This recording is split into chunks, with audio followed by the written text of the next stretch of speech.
ये जो आपको एसी दिख रहा है ना, ये लॉर्ड कंपनी के एसी है। इसका बहुत कंप्लेन आता है।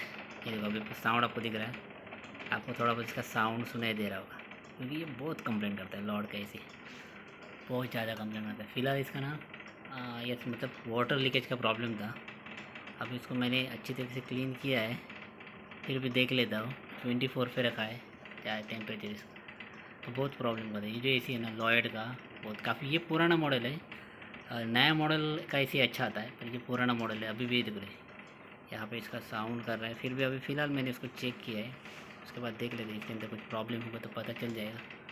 अभी फ़िलहाल तो कुछ प्रॉब्लम हो नहीं रहा है, क्योंकि अभी फ़िलहाल तो सही चल रहा है। अभी तो सही, थोड़ा बहुत साउंड कर रहा है, पर वो देखो यहाँ पे ये तो ये जो स्विंग आपको दिखाएगी, यहाँ से इसका स्विंग भी टूट गया।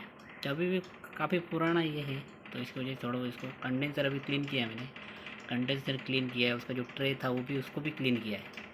फिर भी मुझे अभी चेक कर रहा हूँ, केवल टेम्परेचर 24 पे रखा है।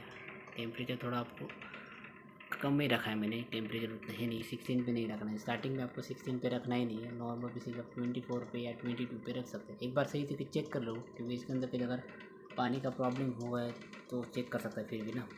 ये देखो इसका ये मेन पाइप, ये देखो यहाँ से जो आउटडोर के लिए जा रहा है ना, वो मेन पाइप है। इसके अंदर आपको कूलिंग का भी पाइप मिलेगा यहाँ इसके अंदर।